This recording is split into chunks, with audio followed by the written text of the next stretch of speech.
Pambansang loyalista, dito mo makikita.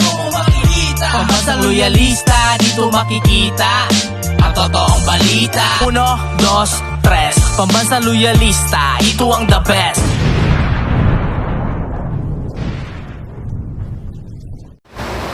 Masayang araw po, mga ka-PL. Para sa atin, syempre, masayang balita po ito. Pero para naman po sa mga anti-Duterte, masamang balita po ito. Ngayon, pitikan lang po natin itong mga natuwa sa lumabas noong nakaraang survey po na nawala po ang pangalan sa listahan ni former President Rodrigo Roa Duterte sa mga senatorial bet. Pero ngayon, mga ka-PL, ayon po sa inilabas na survey ng Tangier, aba, nangunguna na naman si former President Rodrigo Roa Duterte. Nasaan yung mga natuwa nung nakaraan? Kami naman ngayon ang matutuwa. Kayo naman ang magluluksa. O eto po ang balita. Panoorin po natin at basahin ko muna. Pero bago ko lang po simulan, makikisuyo muna sa mga ka-DDS natin dyan na hindi pa po nakasubscribe. Baka naman at pakiclick na rin ang notification bell para updated sa lahat ng upload. At huwag niyo po akong kalimutan, palike naman po sa video. Maraming salamat, makikisuyo. Update ko lang naman po ito sa inyo mga ka-PL. Kasi kakatapos ko lang naman po kasi mag-vlog. Pero bigla ko po itong nakita. Magandang balita. Ihatid ko na rin sa inyo.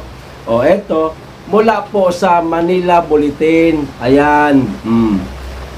Ang sabi, former President Duterte is still tough. 2025 senatorial bet. Ayon po sa survey ng Tangier. Tuloy ko po yung basa. Former President Rodrigo Duterte remain the leading potential senatorial candidate for 2025 elections. Based on the January 2024 survey conducted by Big Data Research firm Tangier, Duterte received 62% of voters' support in a mobile-based survey conducted between January 10 and 12. Ngayon, para hindi po tayo magbasa na napakahaba mga ka-PL, panuorin po ninyo itong video mula po sa UNTV. UNTV! Makikisungkit lang po ng video ninyo. Maraming salamat po. O eto na, panuorin na ho natin. Nananatiling nangunguna sa posibleng senatorial candidate si 2025 elections si former President Rodrigo Duterte. Batay sa isinagawang survey nitong January 10 to 12, 2024 ng data research firm na Tangier, nakakuha ng 62% voter support ang dating Pangulo. Mas mataas ito sa nakuha niyang 60.96% noong December 2023 survey. Pumangalawa naman si CIS Party List Representative Erwin Tulfo na may 56.96%. Bahagyang bumaba ito kumpara sa 59.58% voter support noong nakaraang buwan. Pumangatlo naman si former Senator Vicente Tito Soto III, pang-apat si Senator Christopher Bongo, at pang-lima si former Manila Mayor Francisco Isko Moreno. Pang-anim si dating Senador Manny Pacquiao. Pang-pito si Senator Ronald Bato de la Rosa. Pang-walo si Senator Pia Cayetano. Pang-siyam si Senator Amy Marcos. At pang-sampu si Dr. Willie Ong. Habang nasa 11 to 15 position naman sina Senator Francis Tolentino, Senator Lito Lapid, broadcaster na si Ben Tulfo, former President Leni Robredo at former Senator Panfilo Ping Lacson. Ang 2025 Tangier Senate Survey ay isinagawa sa pamamagitan ng mobile-based respondent application na na may 2,400 participants. Oh, ayan. Palakpakan. Sa mga anti-Duterte, iyakan. Ang lakas nyo mag-asar kasi. Noong nakaraan na lumabas sa survey si Duterte na wala sa listahan, maraming natuwa. Tuwan-tuwa kayo, ang laki ng ngisi ninyo, butenga, oh. Nawala daw yung dating Pangulo. O paano ngayon yan?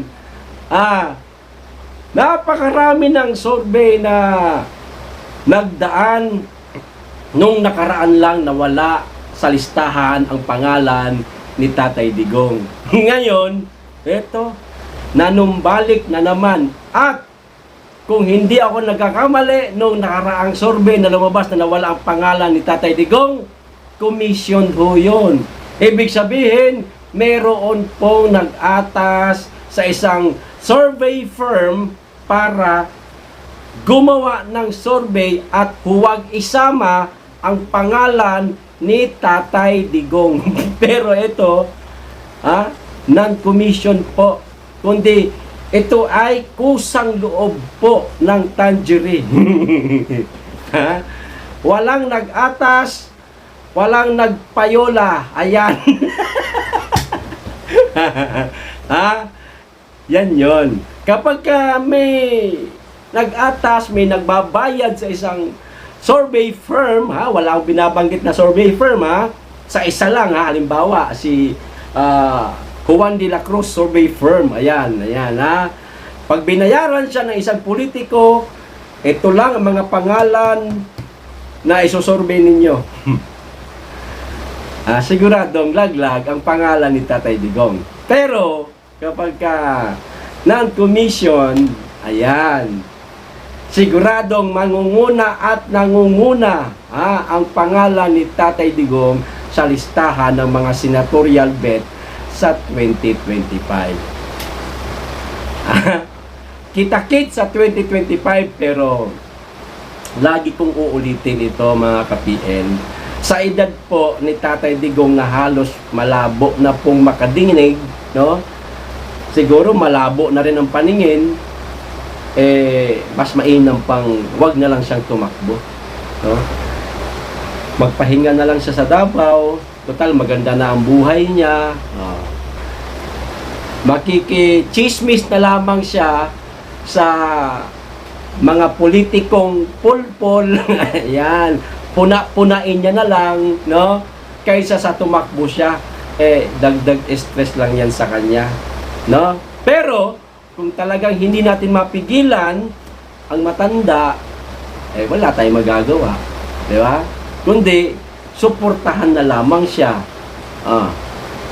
Gusto niya pang manungkulan, gusto niya pang magserbisyo sa taong bayan, di suportahan natin. Baka nga naman, no? Baka nga naman kaya niya pa. Pero hanggat maaari, wag na. Tama na. Okay? Nasa na? Yung mga natuwa nung nakaraan, na lumabas na survey. Ang masasabi ko sa inyo, bala. Ayos, hanggang dito lang po. In-update ko lang ho kayo. Maraming salamat, mag-iingat kayo lagi, at mahalin po natin ang Pilipinas. Be blessed.